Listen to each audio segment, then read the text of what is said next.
Hey guys, let's get more news about Dallas, but first, don't forget to subscribe to the channel and leave a like. Cowboys source reveals Longhorns QB Quinn Ewers intrigue. Not long ago, there were rumors that Quinn Ewers was considering coming back to college to lead his Texas Longhorns and rake in a little more nil money in 2025. But now, after declaring for the NFL draft and competing at the scouting combine, he's betting on himself at the next level. And a Dallas Cowboys source tells CowboysCountry.com that America's team might want to bet on him as well. What does Ewers think of himself?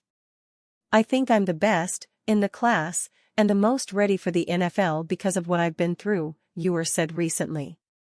What does the Cowboys scouting department think of Ewers? Intrigued is the word we get, with a clear hint from here inside the Star that Dallas has a high opinion of this targeted prospect.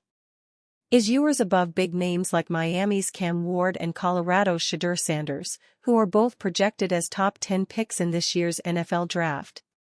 Ewers thinks so.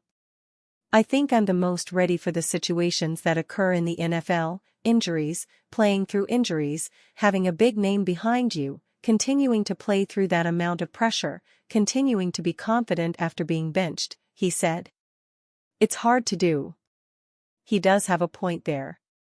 Aside from his on-field ability, Ewers has had a roller coaster of a college career that some might suggest is likely to impress scouts and Dallas owner Jerry Jones in any interview. A one-time top high school recruit from DFW area Southlake High School, the 6'2", 215-pound Ewers began his collegiate career with just 2 snaps in his freshman year at Ohio State. Then, after transferring back to the school he was originally committed to, he leads the Texas Longhorns to 2 college football playoff semifinal appearances in 3 years as the starter. All while surfing waves of unwarranted hate. Even after rising up the Texas record books and bringing the Longhorns back to national supremacy, his critics were rampant. He has faced every label imaginable: injury-prone, immobile, poor decision-maker, but has continued to pursue his NFL dreams. Now that he is about to hear his name called, he is pitching his confidence to anyone who will listen. I just wanted to give them an idea of who I am, Ewers said about his combined meetings. Because I'm sure they hear a lot of different things about me, and most of it's hearsay or just not true. Despite any of the off-the-field opinions thrown around, Ewers is as intriguing, that word again, a prospect as any.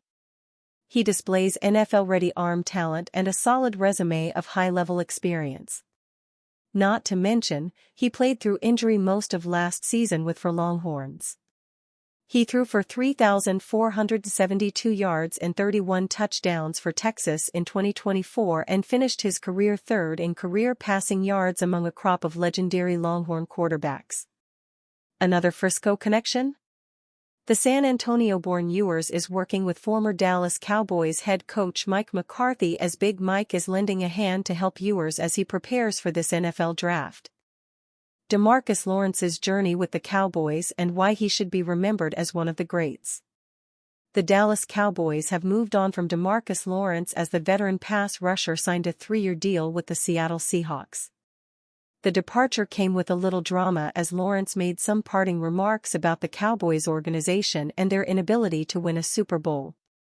Former teammate and current Cowboys player Micah Parsons didn't care for that and had some words of his own. Banter ensued and sports media outlets ate up every bit of it. Sadly, our last impression of Lawrence has been tarnished due to these recent events, but it would be terrible to leave things like that. It feels only appropriate to take a final look at Lawrence's journey and remember him the way he should be remembered, a Cowboys great. It's been quite the ride for the Cowboys' star defensive end, starting at the beginning. He should have been a first-round pick, but character issues caused him to fall out of day one. He was suspended on 3 separate occasions at Boise State for violating team rules, although details of those events have never been disclosed. The Cowboys took advantage of his sliding draft stock and traded away their 3rd-round pick to move up towards the beginning of the 2nd round to select him. Lawrence had a rough rookie season. He broke his foot in training camp and missed the first half of the season. when he finally stepped on the field, it was in a backup role. He never started a game and didn't record a single sack during the regular season of his rookie year. He did leave his mark in the playoffs, however, recording the game-cinching sack against the Detroit Lions in the wild card game. This redeemed himself after he had just blown a previous game-cinching fumble recovery when he picked up a loose ball and tried to run, only to cough it up and give the Lions new life. After battling injuries in 2 of his first 3 years in the league, Lawrence had a breakout season in 2017 where he recorded 14.5 sacks and forced 4 fumbles. It came at a good time as he was in a contract year. Because of this potential phantom year of production, the Cowboys played it safe and franchise-tagged him the following season. In 2018, he put together another strong year, finishing with 10.5 sacks en route to another Pro Bowl season. The front office tagged him again, only this time as a placeholder and negotiating ploy. However, Lawrence played back at them, delaying shoulder surgery until they agreed on a long-term deal. It worked. A month after slapping the franchise tag on him, the Cowboys signed him to a 5-year, $105 million contract. The years that followed came with mixed reviews. Lawrence never reached 7 sacks again, but he was a consummate disruptor. His performance against the run made him a dynamic player, repeatedly forcing fumbles and batting down balls.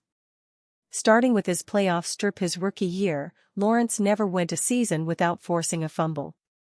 But lacking the inflated sack numbers, some viewed him as overpaid, and that included the Cowboys' front office in 2022. Cowboys' ex-Amari Cooper problem exposed in free agency scouting report. When the Buffalo Bills traded for receiver Amari Cooper, it was seen as a move that would significantly help the offense and Josh Allen move the ball down the field. But as we sometimes see with mid-season acquisitions, it doesn't always work out, especially when a player like Cooper suffers an injury in the first few weeks with his new team. He had to learn a new playbook, get to know his teammates, and develop a wavelength with Allen, and it appears it didn't work. Cooper, in his 8 regular season games, totaled just 297 yards and 2 touchdowns from 20 receptions, and in the playoffs, just 6 catches for 41 yards in 3 games. But can that be due to his new surroundings and not getting time on the field with his new team? That is possible, but ESPN thinks that the Pro Bowler isn't the same player he once was. And being exposed in that way is hurting the former Dallas Cowboys star in his bid for work. Cooper's tape is beginning to show signs of decline, but he is still a detailed route runner who can uncover at multiple levels of the field, ESPN writes. In 14 games with the Browns and Bills last season, Cooper caught 44 passes for 547 yards and 4 touchdowns. In 9 full seasons, he has topped the 1,000-yard receiving mark 7 times and caught 64 career touchdown passes. It can be easy to forget that Amari in 2023 posted 1,250 yards and 5 touchdowns from 72 receptions with the Cleveland Browns.